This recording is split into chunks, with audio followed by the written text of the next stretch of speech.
Hello. Hi, hi, Ram. Hmm. Okay, let's start it. So before knowing about you, let me introduce myself. So my name is Revant. I'm working as a data scientist in ATLX Labs. So I have done my masters in IIC Bangalore, Indian Institute of Science Bangalore. Prior to that, I worked in Infosys, and I have done my post-graduation diploma in wireless and mobile computing in CDAC, and I did uh, few courses in IIM Bangalore as well when I'm studying in IISc Bangalore, and Okay. so I own a startup also. So we Mhm. work on artificial intelligence problems. We collect the data, we analyze it, and we sell the data. We do this kind Okay. of data related stuff. So this is Mhm. from my side. And Okay. yeah, coming to you, just you can tell a brief intro about Yes. you. Myself, Shashikiran. So I have worked in HCL Mm. Technologies past 2.5 years, and currently I'm looking for an opportunity in data science role. And I have completed my Bachelor of Engineering in Mechanical from VTU, Visvesvaraya Technological University. Coming to my like currently I'm pursuing my course in Geeklearn uh, with Advise as a Mm. trainer and working on a Mm. couple of projects as well. So how's the training experience? So what did you like it? Uh, So yeah, coming to the training part, it was good. Means I couldn't able to join the online classes because due to some work pressure and everything, but it was covered like during the back end means where we used to get a videos from the recorded sessions. From that, I mm. used to learn a lot, and as well as I used to contact personally with like advice for some doubts or clarification. So it was good. Like overall, the experience was good with respect to training and Okay, everything. okay, okay, cool. Good. So did you felt any difficult while coding or doing programming in the course? Have you Uh, done any hands-on practice? yes, actually, I have implemented two projects. Means one is on car price prediction with deployment. I have done the deployment as well. And the second one is on text classification, where if you give the news for the model, it will automatically predict the like whether it's a fake news or it's a real news. So based on that, the model will predict based on some predefined parameters, like decoding the text and everything. Based on that, the classification will be done on the model. So So which model have you used in car prediction? in car prediction, I used random forest because I tried with linear models, but I couldn't able to get a good accuracy because the data which I had got from the Kaggle website, it was not linearly separable. So that's the reason I used random forest as a model, where Mm. because this as the like primary prime model will be with the decision trees, and Mm. decision trees it gave a good results somewhere around 80 to 85 percentage of accuracy it gave, but I still need to do some cross validation techniques on that so that the accuracy might increase to just get the things going. Okay, cool. So like you can give a like little description about a random forest model. So Okay. like how the decision tree works. You can Sure. just give it. Sure. Uh, So basically, decision tree is a simple model, means where it uses a simple terminology called if-else statement. Whether if you give a statement like some features to it, it will just classify based on a tree regressor, means based on the decisions whether it is a yes or no. It will just take like it will just build you a tree based on that tree, with whichever is having the highest probability or which is having the highest impurity value, that will be considered as the like end node. So basically, in a decision tree, we are supposed to build a tree in such a way that where you pass a feature to a root node. With the root node, there will be a child nodes built within it. Whether see if it's a classification male or female, there will be a two separate trees will be built for the trailer for the male and the female. For the male, some probability will be there, means somewhere around 58 to 70%, 58 to 60% probability will be there. And whereas for the classification, for the female, it will be somewhere around 46. So based on that, the Guinea impurity will just classify whether it's having a purity or not. So based on the purity, the model will be selected. Means the depth of the model will be selected. Okay, cool. So I'll ask three terms in your random forest model itself. So how and first thing is how and bagging is related to the random forest, how and boosting Mhm. is related to random forest, and how and entropy is related to random forest. If you doesn't have any idea on these terms also, it's okay. If you know, you can explain. Bagging, boosting, and entropy. Mhm. Sure. So bagging actually, okay, sure. So bagging, basically, it like in random forest, it'll build multiple trees with different features as an input and with different number of columns, sorry, a number of rows for a example. So basically, it will build with replacement. Means the data will be taken from the rows. Means different features will be considered for a single tree. Repeatedly, it will build n number of trees. Means how many number of trees you want, that number of trees will be built on the model. So if you define that we need to have 100 trees to be created, if you have rows and 14 columns, equally it will be distributing the data for all the 100 trees with respect to the replacement of the data. Means the same columns will be taken by the single tree, and the same columns can be taken up in the second tree as well. So like that, the bagging will be happening. Means the different bags will be built with respect to the different trees, and then finally based on the information gain and everything, like at the end, with respect to the voting or majority count, the maximum value will be like the best model will be selected, and the hyperpar means and then the model will be predicting your output. Okay. So this is with respect to the bagging. So as per coming to the boosting part, boosting will use the GD like SGD model, the stochastic gradient descent, where we need to reach the global minima point. For the global minima point, for like to reach the global minima point, we need to implement some of the decision trees. Based on that, we will get the uh, information gain at the bottom, and then maximum total global minimum point will be reached. At that point, there will be a uh, what to say, model will be predicting the base model as a different terminology. Okay. Cool. Good. That's how How boosting come? works. Okay. So, do you have any idea on entropy? How does entropy works in a random forest? Uh, Entropy, basically, it works with respect to the information, like the number of probabilities, which is predicted by a single tree. Based on that probability, the entropy will be like taken based on the information gain. If the information gain, like 1 minus information entropy will give you the information gain.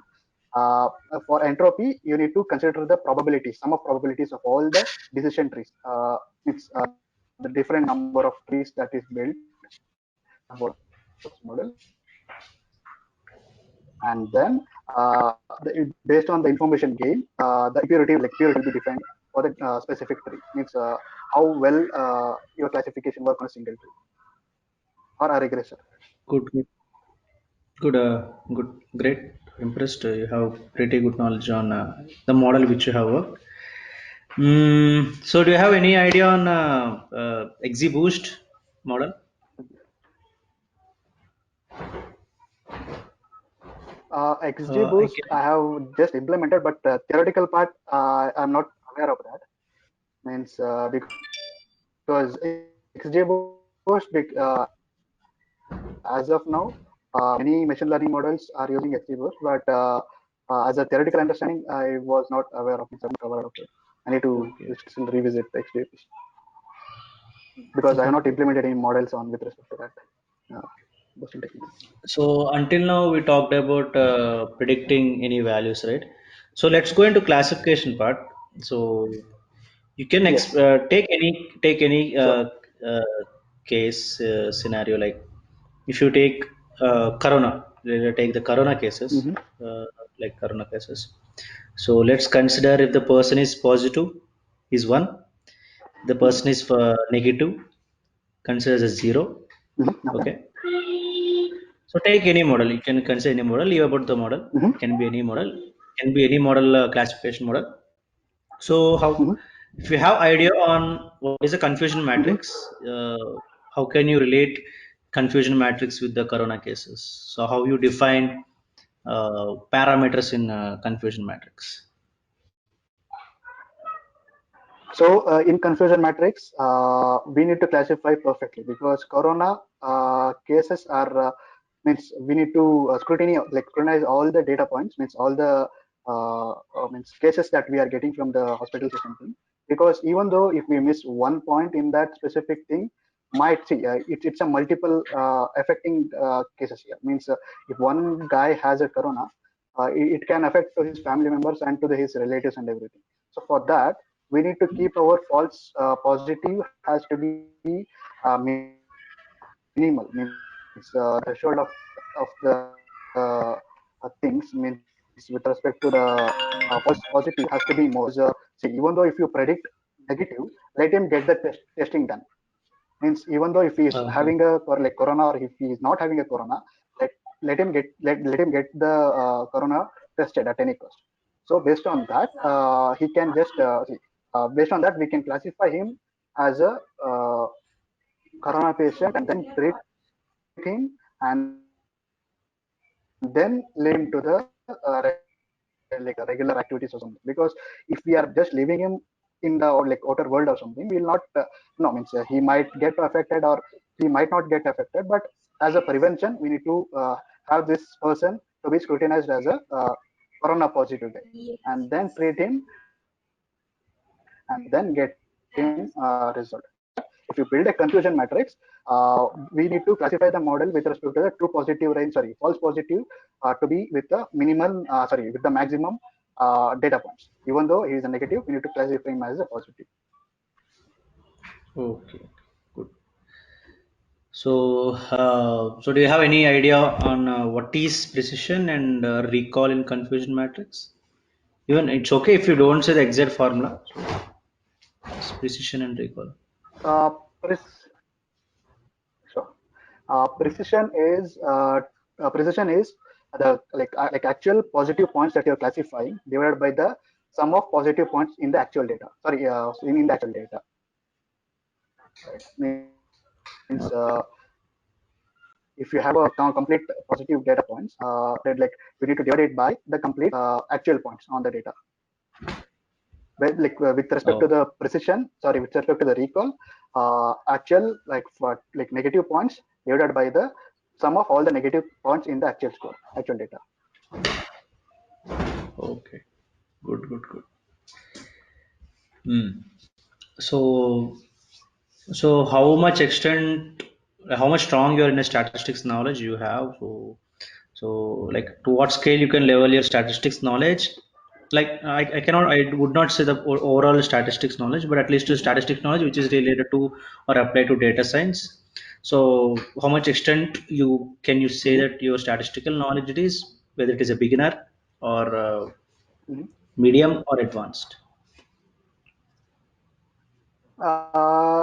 You can consider me in between medium and the expert because see, in my engineering field as well, means I somewhere or the other ways I would have implemented the statistic knowledge. And what I got the training from the Geekman, I got some more advanced things here. Means I learned some additional things like some probabilities and everything, which I couldn't, I was not aware in before terms. And based on some of the other learnings and everything, I would range in between medium and to the expert. Okay, cool. So, what is it? Can you say the difference between descriptive statistics and inferential statistics? Descriptive statistics, basically descriptive statistics is nothing but what we are calculating with respect to the data that we have historically. Whereas inferential statistic will comes while you are regularly surveying the data and getting the inputs. Sorry, inference it's nothing but a live action or something. Inferential statistics will give you live interactions. I mean, so the live outputs based on the data that you collect on a regular basis. It's nothing but a like day in and day out learning, that kind of a thing. So, Means descriptive if means see if the based on the main historical, difference you have some between data. Based on that, you're predicting. descriptive and inferential statistics, the name itself says descriptive means description. So, doing analysis, collecting, surveying, these all comes under descriptive statistics. Description, yes. What is inferential statistics? Inferential is nothing but inference. You are giving some inferences from data. It means you are predicting something. You are going to say Mm-hmm. something. Take about You're right. hypothesis testing, that comes under inferential statistics. So collecting the data and working on the data, Okay. analyzing the data comes under descriptive statistics. And with the data you have collected, when Okay. you're trying to say something from the data, trying to predict something, holding all this comes under inferential statistics. So have you come across any word like hypothesis testing? Descriptive statistics. Mhm. Hypothesis testing, yes, means basically we'll have consider that we are classifying the two classes like yes or no. We are considering one model to be yes, means at the beginning as a beginner, means we sorry, or like as a data analyst, we'll consider the null hypothesis. Null hypothesis is nothing but at one case we just consider one as a true and one as a negative. So based on that, if we are getting a positive result based on the prediction, we will consider that as a model. If we are not finding any positive value on that, so what we are going to do, we are going to use an alternative hypothesis, so which is an opposite that where we have considered the true and a false for the first case, true as a error in the null hypothesis, and then we are considering an alternate hypothesis as a resultant for that. Okay, okay, cool, cool. So, mm so how much do you know any idea about test like you do some kind of a basic test, right, for the data? So have you heard about Yes. students t test, f test, any kind of test? So you said, right, you got a data from the Uh, Kaggle. You said the data is not linear. yes. So what kind of test you do Yes. to know whether the data is linear or non-linear?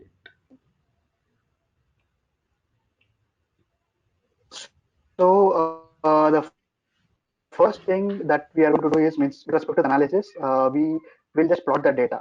Means with respect to the different graphs, univariate graphs or pair plots or bivariate graphs. Based on that, if the model is having with respect to the dependent variable, if the independent variable is linearly separable, like linearly having the data, if it is a linearly plotted, so we can consider that it can be plotted well with respect to the linear models, like linear regression or supported conditions or something like with respect to the parameters. Whereas if we are not having any different like linear relationship with the data, we can just use the data with respect to the other methods like decision trees or random forests. Right. See, with respect to that, we can just plot the bivariate plots or pair plots to understand about the data. If not, we can just consider the t-test or the z-test with respect to the individual features with respect to the dependent feature. Based on that, it will give you a probability value with 0, 1. If it is 1, if it says that the probability of getting that specific tree is more, and if it is low, probability of getting it as that specific result is a little bit low. That feature importance we can just check it out. Oh. And even we can use So, QQ plot for plotting the linear relationship of the data. yeah. QQ plot is nothing but you are plotting the residuals actually. So residuals is nothing but kind of error. So how much, what is the distance Yes, between your actual quantile point and the quantile plot. predicted point? So if you talk in a kind of statistician, if you say that, if you talk about QQ plot or residual plots, that actually senses a lot while doing this kind of modeling. So while doing modeling, while doing a parametric test, so linearity is one of the assumptions for the model you do. So can you? There are like Yes. three actually assumptions for doing modeling. So one is linearity. Mhm. So can you guess what are the other two?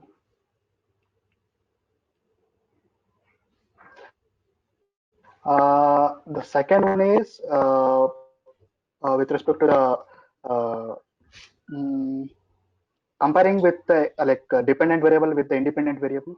So that will be the second assumption that, sorry, what's the covariance or correlation with the data?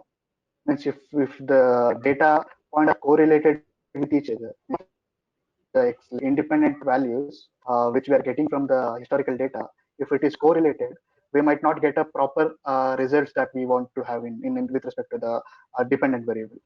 That also a second assumption that we can make, means with respect to the relation of the data.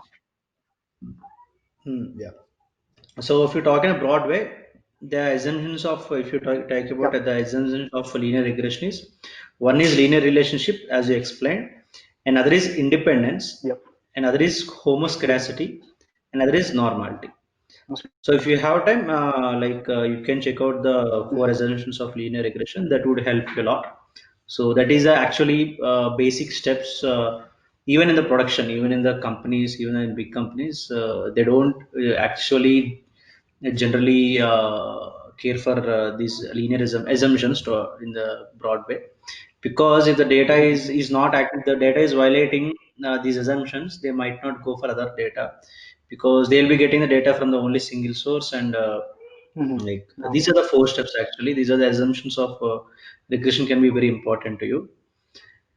And have you done like does neural network is a part of your course, or deep learning kind of?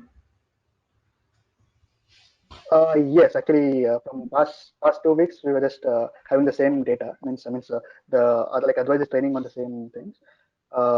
Means with respect to that things, I am not so much clear about it, but I can explain the architecture of the things what happening in the deep neural networks based on my other learnings and with the classes.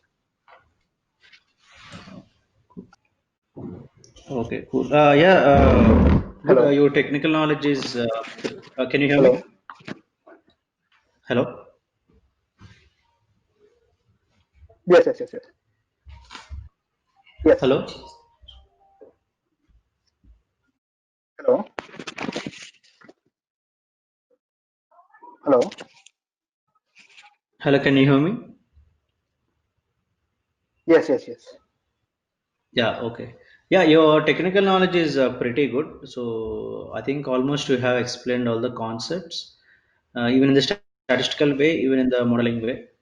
So let's go into some kind of real Hmm. solving problems, real life problems. I'll give you just a case scenario. Like you can say Okay. how you will solve this problem, and using your common sense, and how you apply your data science skills in this particular problem statement. Hmm. Take about example, Okay. a person, he's an independent candidate. Okay, he doesn't belong Okay. to any other party. Let's talk in a political way. Hmm. He doesn't belong to any party, so he's an Hmm. independent candidate. So he came to you and he asked me that, be a political advisory committee using data driven solutions, so that my marketing Okay. campaign should reach to every efficient person, so that I should able to win my next Hmm. elections. So what kind of solutions Hmm. you might approach for this kind of problem statement? Consider that you have a budget, consider that you have a amount in your hand, there you coded some amount, and that particular political party or independent party is giving you money, so that you can buy the data, or you can actually associate with few startups, and you can do some kind of this kind of business. So what kind of solutions you can suggest for using this political campaign or political marketing? So how you saw this kind of socio-economical political science problem using your Okay. data insights? So yes. Okay. So basically, for any political party, winning will be the prior option. Means it's the only option that we Yeah. need to give them. So for that, if you just consider that we can just pull out the data for the past couple of winnings. Means what's the margin for the winnings, and who is the competitor? Means what's the benefit that they have provided, and what's the pre uh, sorry, okay, what's the pre decided, some assumptions,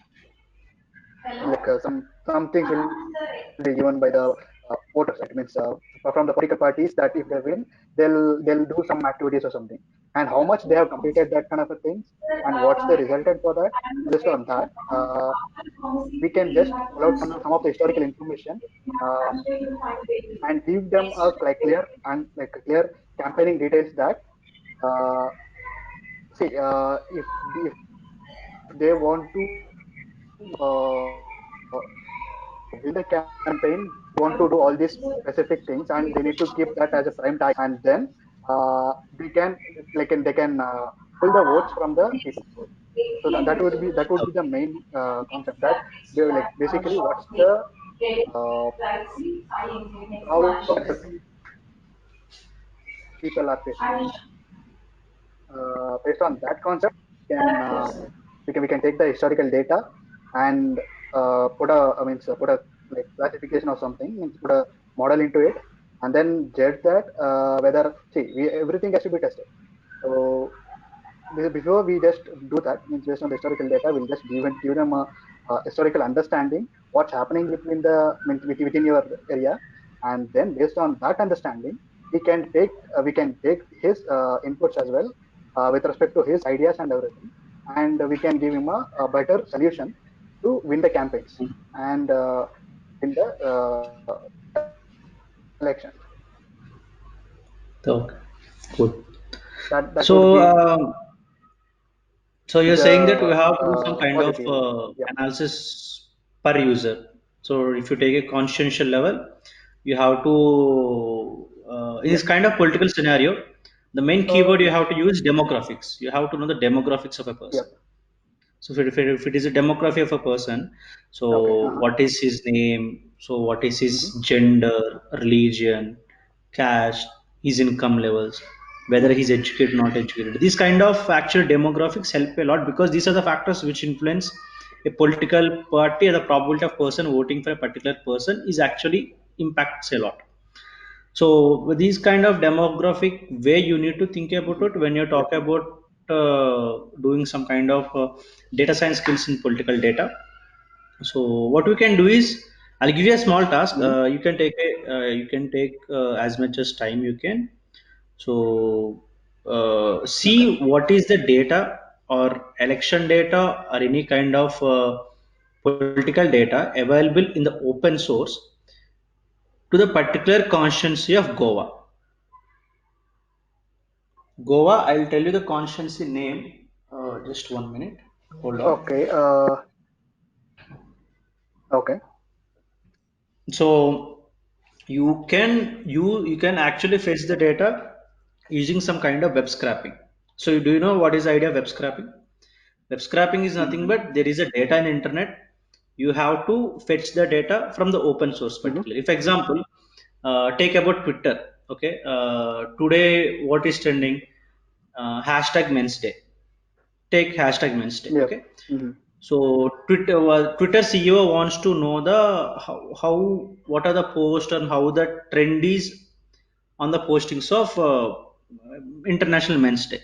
So he Okay. said take out the all data which is related to hashtag International Men's Day. If you post anything in LinkedIn or Facebook or Twitter, right? So generally people keep it hashtag IPL, hashtag Dream11 IPL. So you see a lot of hashtags. The why Okay. we are using hashtags. The reason why you're using hashtags is because it helps a lot in web Yes. scraping. So what you can do is try to study what is the web scraping, and Web scraping. try Yes. to do the web scrap data on the open Mm-hmm. source or publicly available data on the consciency of in Mm-hmm. Goa. I'll tell you the conscience name. Just give me 1 minute. Mm, Okay.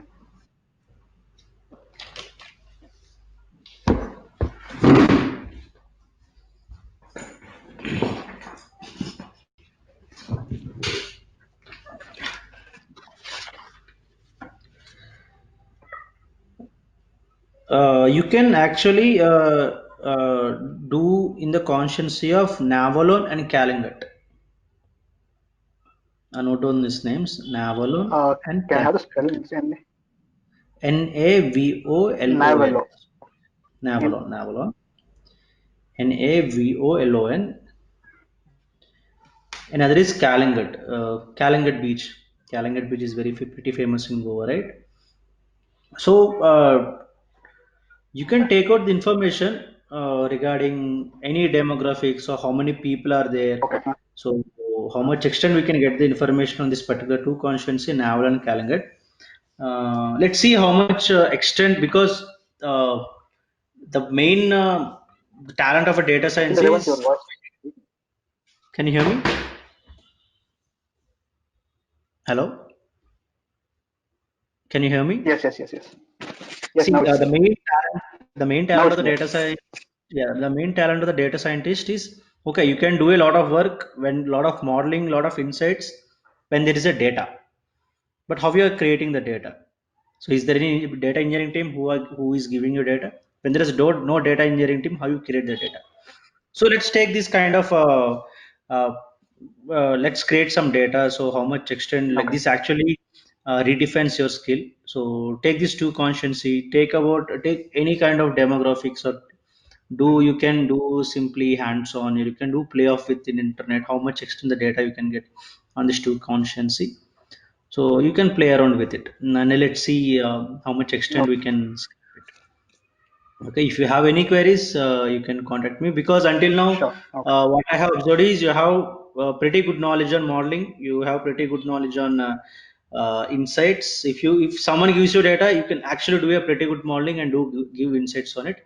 So I think you are very perfect in these two particular two aspects. Okay. So if someone asks you how do you create the data, so this is the one of Okay. the major point most of the big companies is ask you. Okay. So do some kind of deep dive analysis on it. You Sure. can Okay. work it on it, and you'll get a, great experience. And once you create any kind of data, you can mail me or you can contact me. You can take my contact from Geekland. So Sure. Sure. whatever work you have done, you can mail me or keeping Geekland in Sure. the CC, and let's see kind of different stuff. Okay. Okay. Yeah, it's getting three. Sure. Will do. Okay, Yeah. Shashi. I think came to an interview. Okay, Very sir. good. Pretty well impressed with your performance. And so, what do you expect Thank you. from the training? So like you have done some kind of got some training, right? So, what are the expectations? So, what would we think Yep. this would be a better approach to learn? I need this one. Do you have any suggestions from your side, or do you have any kind of do you feel that I'm lagging Uh, in this particular aspect, so that you can share your thoughts from your side? no, actually, if we were involved in some of the projects or something which is going on or something with interaction or something, that would be good because as a fresher means as a fresher to this particular industry means to this domain, we are not knowing what's happening with respect to the data engineering or something. So if we are exposed to that specs that to that aspect, we will be having a industry knowledge that we can just explore much in outside world as well. So that would be a major point from my end. And apart from that, everything is going fine with respect to the teaching and everything. That's the only point that we can improve. See, yeah, as explained, right? So there will be different stages in data science actually. When you talk about data engineering, who creates the data, data analyst who give the analysis from Yes. the data, and the machine learning engineer who run models or create models on the predefined data. But the data scientist is a person who should Yeah. actually know the basics of everything. He should know the idea of data engineering, he should know the idea of analysis, and he should know the idea of modeling. So I think we Yeah. in the training itself, you have a pretty good knowledge in analysis and modeling as well. So let's concentrate on data engineering. So I gave the two constituencies, right? So work on that Sure. constituencies, like how can you get the data from, like how many people are there, what is the population, so how can you create demographics. You can use telecom data, you can use any kind of public domain data. So like check for the mostly check for the all the Sure. government, central government and state government, because mostly central state government Mhm. organization websites have open source data. You can check some kind of data Mhm. fetching. So if it is open source, you can use some different libraries and how to fetch the data, and then you can do analysis and do modeling on it. So let's start with this, Sure. because to actually know the what exactly data science project was, if you start from scrapping the data from the scratch, then you can actually have pretty good confidence in the future as well. Cool, because this is actually how we should start, but because unfortunately all the Okay, data got it. science training is actually concentrating on modeling. So let's concentrate on the data engineering as well, so that you will get a pretty good confidence and it will be helpful for your lot in the future. Sure. Okay, so this will be, take this as Got a it. first Yeah. step of your project.